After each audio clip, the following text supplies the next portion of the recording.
Assalamualaikum warahmatullahi wabarakatuh. Saya Huwin Sundatika, CGP Angkatan 9 dari SMP Negeri 3 Mande, Kabupaten Cianjur, Jawa Barat. Pada kesempatan kali ini, saya akan menyampaikan aksi nyata di modul 1.4 untuk memenuhi tugas di penghujung paket modul 1.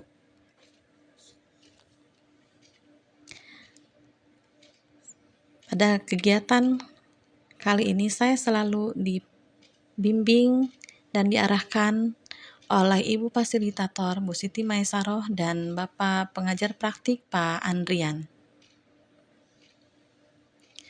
Adapun rencana kegiatan aksi nyata modul 1.4 budaya positif yang akan saya lakukan, yang pertama, konsultasi rencana aksi nyata dengan kepala sekolah dan guru senior. Yang kedua, membuat kesepakatan keyakinan kelas dengan murid. Yang ketiga, aplikasi kegiatan menggunakan segitiga restitusi. Dan yang keempat, pengimbasan kepada para guru-guru di sekolah tempat saya bekerja.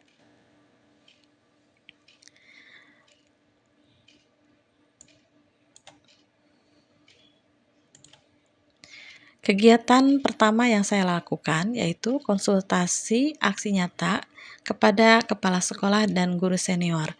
Pada kesempatan ini, alhamdulillah, saya mendapat respon yang positif dari kepala sekolah dan para guru-guru senior untuk kegiatan kali ini. Kegiatan yang kedua yang saya lakukan yaitu membuat kesepakatan keyakinan kelas bersama murid-murid saya di sekolah. Kegiatan ketiga yaitu aplikasi kegiatan segitiga restitusi. Pada kesempatan kali ini saya melakukan kegiatan restitusi pada dua kasus, yaitu kasusnya Andi. Andi tidak pernah mengerjakan tugas-tugas dengan baik hampir di semua mata pelajaran. Dan yang kedua, Hilsa jarang masuk tepat waktu, dia selalu kesiangan. Nah, saya melakukan segitiga restitusi kepada mereka berdua dan alhamdulillah menghasilkan keputusan yang baik. Baiklah teman-teman, yang keempat yaitu diseminasi. Selamat menyaksikan. Bismillahirrahmanirrahim. Assalamualaikum warahmatullahi wabarakatuh. Puji syukur kita panjatkan kehadirat Allah Subhanahu wa taala yang telah memberikan rahmat dan karunia-Nya sehingga kita dapat bertemu kembali di sesi kedua ini. Yang terhormat Bapak Kepala Sekolah SMP Negeri 3 Mande, yang saya hormati dan saya banggakan Bapak Ibu Guru Bapak Ibu Dewan Guru Pesantren Negeri 3 Mande. Terima kasih atas kehadirannya di acara diseminasi berbagi praktik baik budaya positif sesi kedua.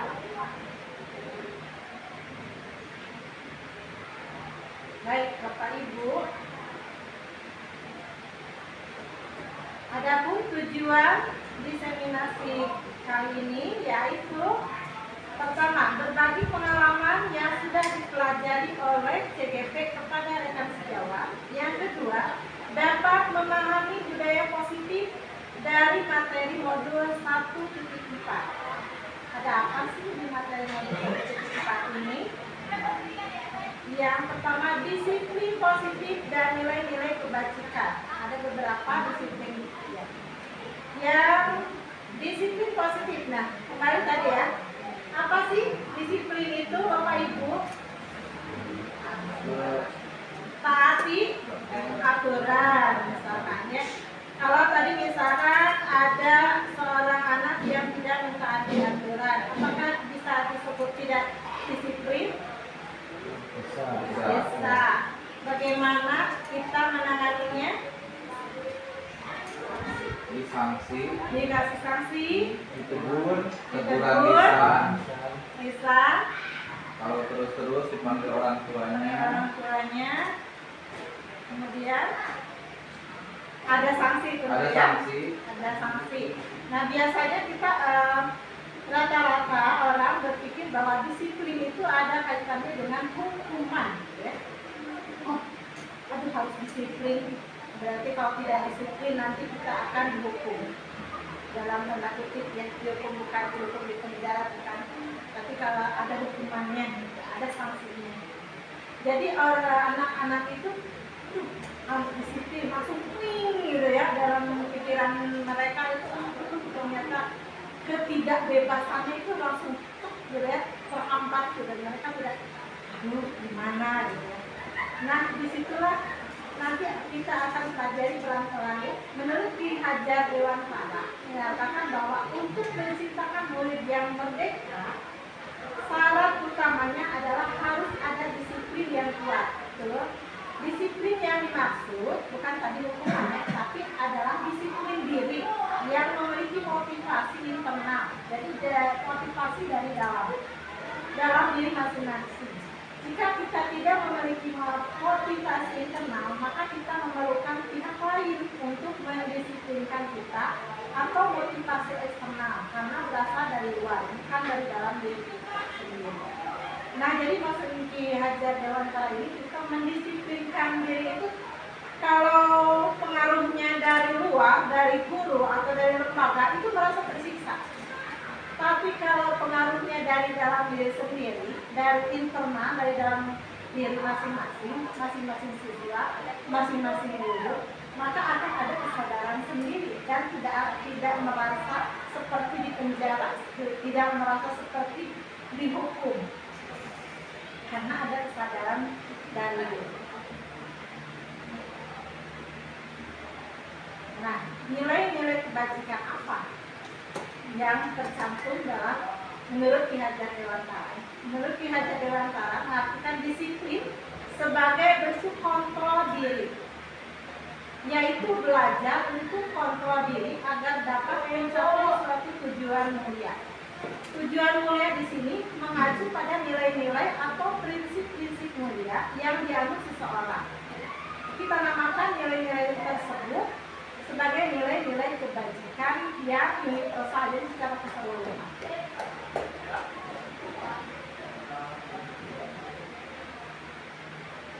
Nah, sekarang motivasi, hukuman, dan penghargaan restitusi. Motivasi, ada 3 motivasi manusia. Yang pertama, untuk menghindari ketidaknyamanan atau hukuman. Coba misalkan gini, saya berangkat dari rumah setengah 7. Kenapa sih setengah 7? Padahal bisa 20 menit sudah sampai di sini. Kenapa? Karena takut terlambat. Kalau terlambat gimana? Dihukum? Tidak. Kalau guru tidak dihukum secara verbal atau yang lain-lain, tapi ada sanksi sosial. Jadi rasa malu. Kalau misalnya terlambat, kita menggembar-gemborkan ke anak, jam 7 harus sudah ada di kelas, kamu harus ready di kelas. Tapi kita sendiri yang gurunya malah terlambat. Nah, kenapa saya melakukan lebih awal gitu ya, berangkat dari rumah untuk yang pertama untuk ketidaknyamanan atau menghindari hukuman bisa, jadi itu alasan awalnya. Yang kedua, untuk mendapatkan imbalan atau penghargaan dari orang lain bisa jadi nanti dari teman-teman rekan sejawat misalnya, hebat nih Bu Nek tidak pernah terlambat ke sekolahnya, Bu Suci juga cantik-cantik tidak pernah terlambat, ya. Mas Adria, Samuel itu tidak pernah terlambat. Jadi contoh, jadi teladan untuk teman-teman yang lain dan dapat pujian juga, penghargaan dari anak-anak. Mungkin Bu Neng sama Bu Suci dan Bu Irma udah cantik, keren, tampilannya nggak pernah terlambat. Jadi anak tuh ada penghargaan dari anak seperti itu. Dan kita pun merasa dihargai oleh anak-anak itu. Jadi semakin bersemangat untuk berangkat ke sekolah. Nah yang ketiga, untuk menjadi orang yang mereka inginkan dan menghargai diri sendiri dengan nilai-nilai yang mereka percaya. Nah ini sebetulnya motivasi yang paling tingkat tinggi itu ini. Yang ketiga, untuk menjadi orang yang diinginkan, mereka ingin dan menghargai diri sendiri. Sebetulnya kita tidak terlambat di sekolah, sebenarnya menghargai diri sendiri dengan nilai-nilai yang mereka percaya. Lanjutkan. Hukuman dan penghargaan. Hukuman bersifat tidak terencana atau tiba-tiba. Hukuman bersifat satu arah. Biasanya hukuman itu bersifat satu arah dari pihak guru. Misalnya gini, katakanlah di kelas 9 itu ada Andi. Andi itu nggak pernah mengerjakan tugasnya hal-hal rese gitu ya. Susah banget, tidak pernah full gitu. Dari satu materi pelajaran, misalkan di satu materi pelajaran ada 10 tugas, jadi nggak pernah full 10 tugas masuk. Nah, dikasih hukuman tuh sama gurunya. Misalkan harus mengerjakan apa, atau misalkan konsekuensinya apa, nah itu termasuk hukuman ya. Hukuman itu jadi dari satu arah, jadi dari guru ke siswa, itu namanya hukuman. Jadi ada hukuman, ada penghargaan.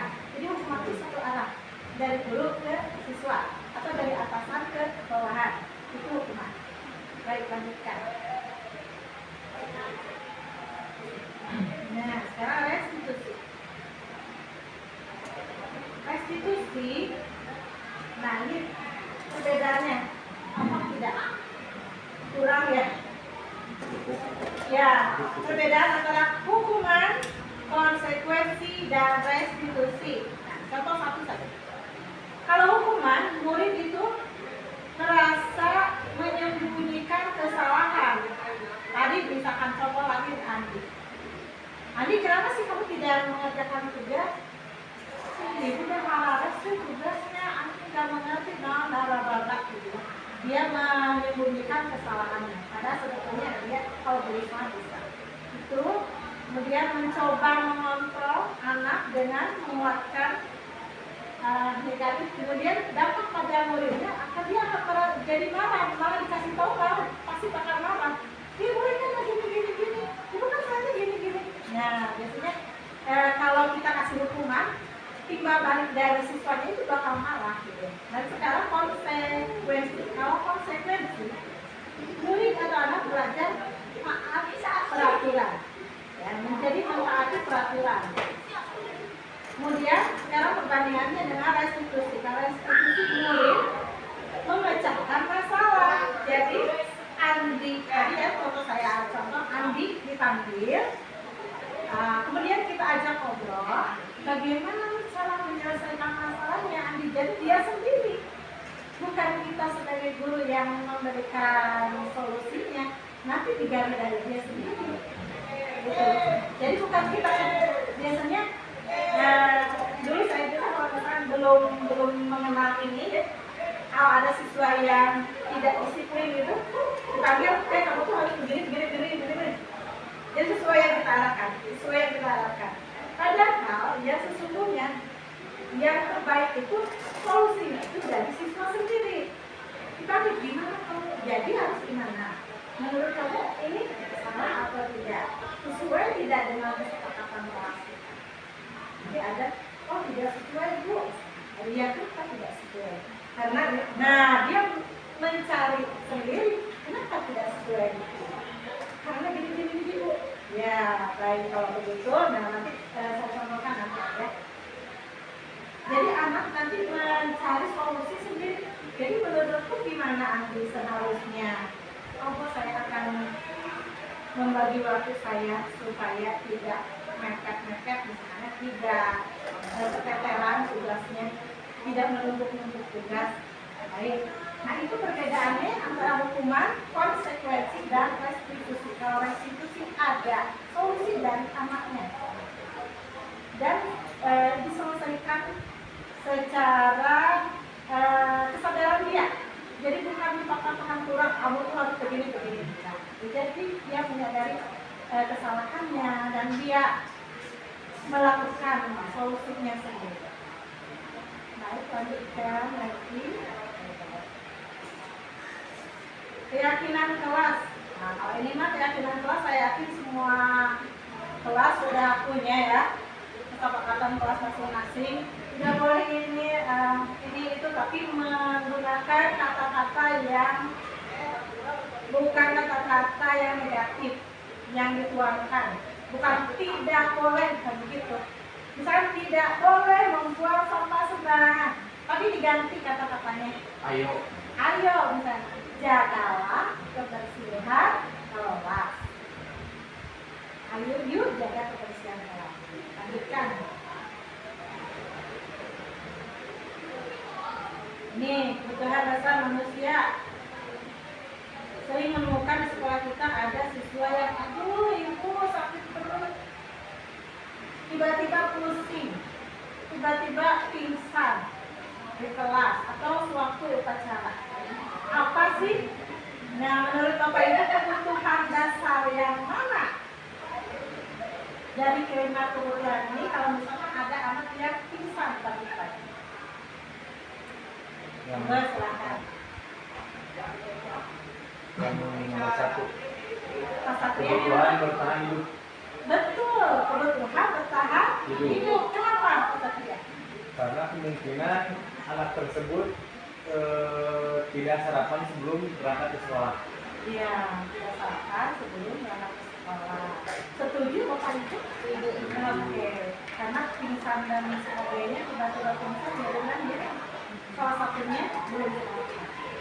Kalau misalkan kasusnya seperti ini, seperti yang tadi ya, Andi itu tidak pernah mengerjakan tugas.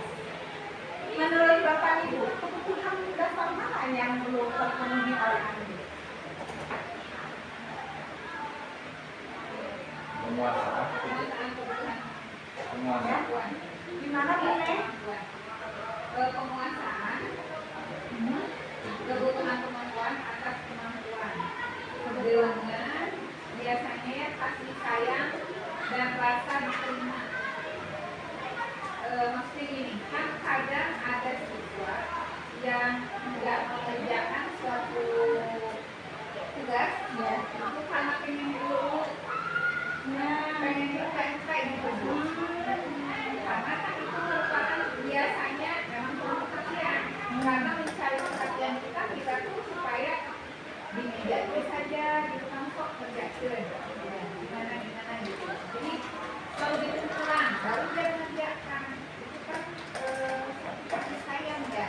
Ya. Jadi kayaknya dulu ya. Iya, baik. Menurut Pak Aldi gimana tadi? Mungkin saja pada saat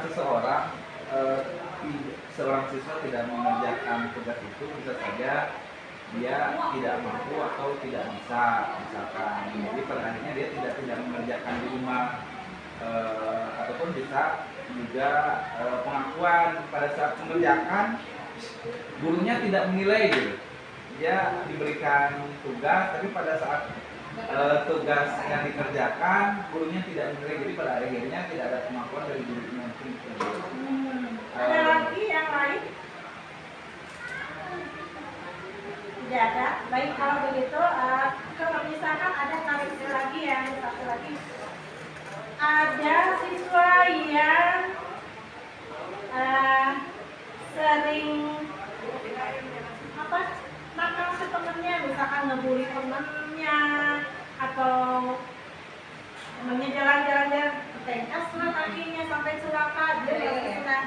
Menurut Bapak Ibu, kalau ada siswa yang seperti itu, kebutuhan dasar mana yang dia tidak penuhi? Kasih sayang dan rasa diterima. Kasih sayang dan rasa diterima. Ada lagi pendapat yang lain? Pak Mo, Pak Dedi barangkali mau berpendapat. Silakan. Sama dengan Pak Logi. Ditambah kesenangan. Senang. Karena apa? Karena kebutuhan untuk merasa senang. Ada kan kalau yang itu namanya jaya ya? Ya. Senang menteri ini. Karena dia itu mah senangnya tuh malah kayak kalau gimana? Semua hafal wae. Jadi Bagian nah untuk kepuasan sendiri kan ada yang gitu ya. Ya. Walaupun dia misalkan mungkin lah garate kalau dia Atil. Oke, baik Bapak Ibu, sepertinya dari kelima kebutuhan dasar manusia ini Bapak Ibu sudah lumayan memahami ya. Ya. Kalau tadi sudah bisa mengungkapkan, berarti sudah bisa memahami. Lanjutkan. Nah, ini 5 posisi kontrol. Jangan lupa ya, menyebutkannya harus tepat. Yaitu kontrol. Ya. Kontrol. Iya. Ya, posisi kontrol itu sebagai yang pertama sebagai pengukur. Yang kedua membuat orang merasa bersalah. Yang ketiga sebagai teman. Yang keempat sebagai pemantau. Dan yang kelima sebagai manajer. Bapak Ibu, kira-kira dari kelima posisi kontrol ini, Bapak Ibu berada di posisi mana?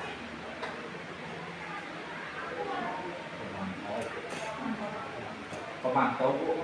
Pemantau karena Pak Posisi guru ya. Ya. Posisi guru pada saat ini yaitu sebagai fasilitator, artinya siswa diberikan kebebasan untuk ekspresinya, tetapi oleh-olehnya dipantau oleh guru gitu, pada saat pembelajaran. Jadi siswa diutamakan lebih aktif lagi dan guru memantau. Iya, betul. Terus ada lagi pembuku. pembuku. Pembuku itu seperti ini ya Bu. Kalau yang tidak mengerjakan kerja, ya didenda itu ya nggak tahu yang ada yang persepsi mungkin negatif, ada juga positif. Tapi kalau misalkan karena didendanya itu contoh 5.000, anak-anak itu keberatan daripada membayar 5.000, lebih baik dia terpaksa untuk mengerjakan. Sedangkan uang itu bukan untuk kelas, bukan untuk keperluan individu, tetapi disimpan di uang kas, nambah uang kas. Nah itu tuh sebenarnya fokus seperti itu, mau nyisiran lah ya. Dan pada dasarnya kalau misalkan membayar untuk denda 5.000 itu, seorang siswa itu akan merasa rugi karena apa? Ada yang tidak punya uang yang jelas, Ya. gitu. Yang keduanya ya daripada teman uang juga lebih baik pakai jajan daripada untuk bayar tidak, hanya mengerjakan itu kerja, walaupun dia misalkan kerjanya itu mengerjakannya sepulang sekolah telat untuk pulang gitu. Jadi mengerjakan itu kerja. Oke, yang lainnya? Teman, betul. Teman-teman karena saya Iya, ya. karena saat saya sebagai guru lebih dekat dengan anak. Jadi misalnya ketika anak misalnya salah satunya tidak bayar uang kas, jadi ditelusuri kenapa anak tersebut tidak uang kas, bagaimana ininya. Jadi anak itu lebih terbuka terhadap kita. Iya. Terus walaupun dalam tugas juga, kenapa anak tersebut tidak mengerjakan tugas? Kenapa? Ketika kita menjadi teman dia pun pasti akan terbuka dengan diri kita. Oke, terima kasih. Yang lainnya? Berada di mana kak? Asep berada di Kamu ngejar teman. teman. Oh, Asep itu teman sama Rebu Suci. Hati. Oke, Besti, Besti. Hati suci. Ya, baik. Sebetulnya semua kita pernah mengalami. Setuju nggak? Betul. Saya pernah loh jadi posisi jadi pembuku. Saya juga sebelum mengenal teori ini. Saya juga pernah membuat orang merasa bersalah. Saya juga pernah memposisikan diri sebagai teman. Saya juga pernah sebagai pemantau dan manajer. Kalau pembuku biasanya ada sisi murid itu merasa jadi dia dirugikan. Itu kalau posisi kita sebagai pembuku. Kalau membuat orang merasa bersalah, jadi merasa gara-gara hati, terus dia tuh akan tertanam dalam hati dan pikirannya sampai dewasa. Ya aku tuh salah ya, jadi mungkin nanti misalkan oleh kepala sekolah gara-gara ada rasa yang, nah jadi dia akan, ini akan terus tertanam sampai dia dewasa. Ini berbahaya sebetulnya. Kemudian sebagai teman tadi kata diskusi betul ya, penanganannya sebagai teman itu juga sudah bagus karena nanti anak juga nanti merasa nyaman. Jadi kita terkawal unak-unak nate gitu ya. Nah, pemantau sebagai pemantau kita juga memantau dong anak-anak kita bagaimana dia disiplinnya, apanya, posisi sebagai pemantau. Nah, posisi paling ideal menurut teori ini adalah kita posisinya sebagai manajer seperti di perusahaan kita sebagai manajer. Posisi paling ideal sebetulnya kita juga sudah melaksanakan bahwa itu, tapi berenang ke sampah pada mau sebagai manajer ini. Jadi kasus tadi, contoh lagi ya si Andi tadi dipanggil lah, dikorek sebagai tadi posisi sebagai teman seperti yang Susi katakan. Nanti ada solusinya. Nah, kalau dari si manajer ada solusinya. Dari siapa? Dari siswa sendiri yang mengungkapkan solusinya. Kita hanya mengarahkan. Nah, biasanya kalau solusinya dari siswa, ya dari dalam diri sendiri, bukan dari kita. Oh iya, abisnya salah. Oh iya, saya salah. Saya harus memperbaiki. Itu. Jadi ada gini. Saya sendiri ya, kalau motivasinya dari diri, biasanya segera bergerak gitu ya, bergerak dulu, jadi ya, nanti itu tidak akan terjadi lagi. Nah, yang menerima ini, yang manajer, yang paling ideal, yang ini. Yuk kita sama-sama ya menjadi manajer anak-anak kita. Lanjutnya Bapak Ibu.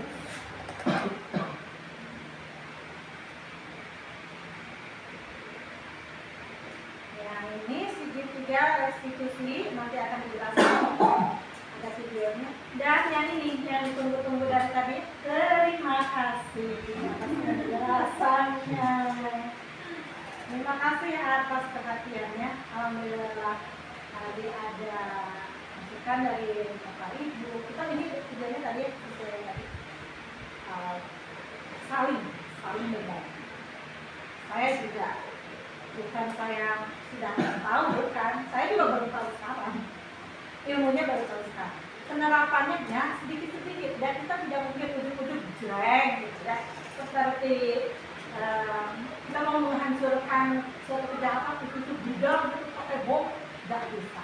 Kita untuk panjang kecil saja dulu ya, supaya lihat-lihat kecil dulu, awal-awal dulu sedikit-sedikit nanti bisa kemudian menjadi besar.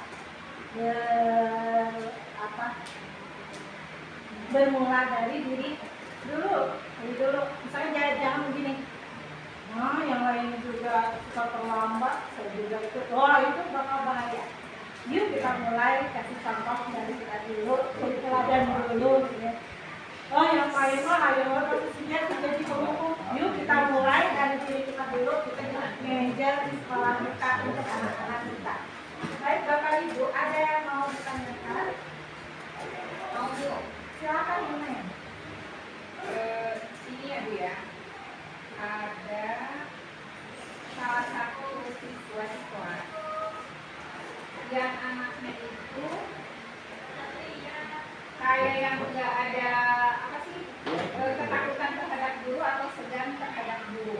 Misalkan contohnya guru ada di kelas, dia tetap seperti apa sih meja tuh kayak tidur gitu. Terus setiap tugas itu tidak pernah mengerjakan. Gimana solusinya untuk menghadapi siswa seperti itu? Sedangkan dia itu mau raut mukanya apa gimana? Datar-datar saja kalau misalnya itu. Oke, terima kasih Bu Neng, luar biasa ya pertanyaannya. Keren. Baik Bapak Ibu, ini ada contoh cara kita menangani suatu masalah. Tapi ini orang dewasa ya yang ininya. Orang dewasa itu dia ya. Iya. Benar enggak? Enggak ada ya? Enggak. Suaranya.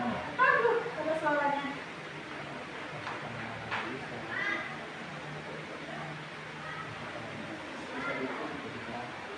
Kenapa? biasa kan karena sangat kuat-kuat. Ya, ya gini ya. Cara tadi kita kalau memposisikan sebagai manajer, dipanggil dulu anaknya, kita ngobrol dulu bagaimana nih, apa sih yang membuat kamu teh santai-santai aja di kelas teh, cuma tiduran gitu ya, leha-leha aja, nggak ada bergairah gitu, nggak ada gairah. Nah kita gali apa sih, bila perlu kita kerjasama dengan pihak BK ya, kita kan punya BK. Kalau kita tidak bisa menangani anak 1 kali, 2 kali, kita bisa kerjasama dengan guru yang lain. Bisa dengan BK.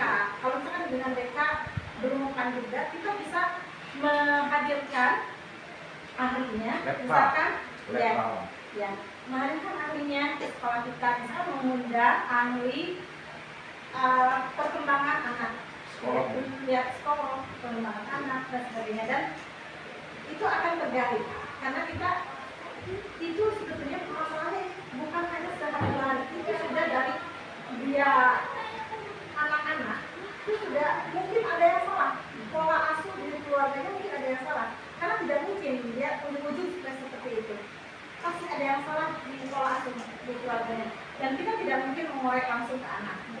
Pertama itu mendekati anak dulu, dikorek bagaimana, di keluarga bagaimana komunikasinya. Kemudian kita tahu orang tuanya, bagaimana di rumahnya, ya, pola asuh apa yang dipakai. Kemudian kita juga kerjasama dengan rekan sejawat dan kerjasama dengan guru BK, dan bila perlu belum tuntas juga hadirkan ahlinya ke sekolah. Begitu tahapannya, Bu Neng. Bapak Ibu, terima kasih atas perhatiannya. Alhamdulillah diseminasi berbagi praktik baik kali ini sudah selesai.